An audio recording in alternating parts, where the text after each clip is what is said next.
Ipagdiriwang natin ang ika-150 kaarawan ni Gat Andres Bonifacio. Hatid namin ang isang seryeng tatalakay sa naging buhay ng dakilang Supremo at kung gaano ito inaalala ng makabagong panahon. Ngayong gabi, balikan natin ang iba't ibang lugar na humubog sa kanyang pagkatao at kabayanihan. Si Pia Arcangel on assignment. Mga kapatid, sukat ng pagpapakababa. Sukat ng pangangatiran. Hindi tayo makakatakas sa pagkaalipin kung hindi natin idadaan sa pakikibaka.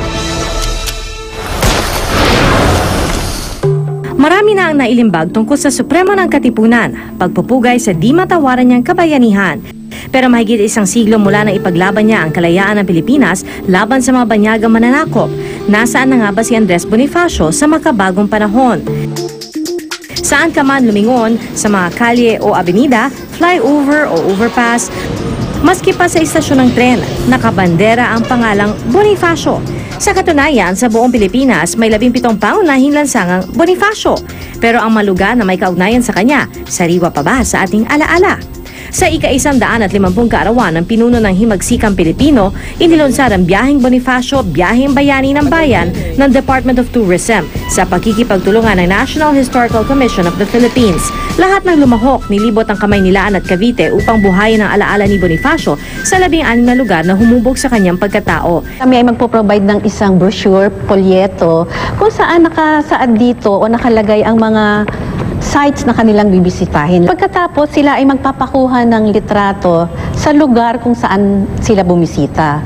At ito ay ididikit nila sa polyeto na ito at pag nabuo nila ang 16 na sites, ito ay isasubmit sa amin. Sila ay magkakaroon ng sertipiko, bibigyan ng NHCP ng mga books na aming nilimbag at meron din silang Biyaheng Bonifacio, Biyaheng Bayani na t-shirt. Si Erwin Bisain hindi nag-atubiling tanggapin ang hamon. Yung mapa lang mapapawaw ka na sa grabe ang layo. Pero kung sabi ko sa sarili ko, sasali ako kasi proud tayo. Kailangan tapusin natin to. Sa puso na siya ng ating mamamayan. Sino siya sa buhay ng karaniwang mamamayan, ng mga manggagawa. Pinipilit nating ma-emulate yung kadakilaan niya. Sa Biyaheng Bonifacio, imbis na puro pasyal, pinakita ring ilan sa mga mahalagang lugar na tinahak ni Bonifacio walang may alam o tila'y nakakaligtaan na.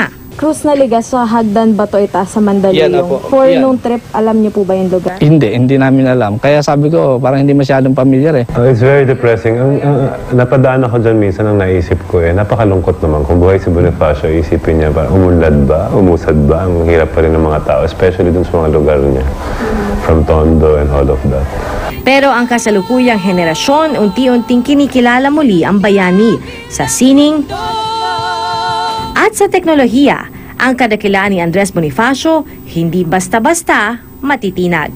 Si Bonifacio kasi talaga yung nagkaroon ng lakas ng loob, magkaroon ng pag-asa para sa ating bayan. So, kailangan natin ng ganong klaseng tapang, nung tao katulad ni Bonifacio na mananaginip, na may pag-asa na mababago pa natin. Kasi kung wala tayong ganon, hindi tayo makaka-unlad.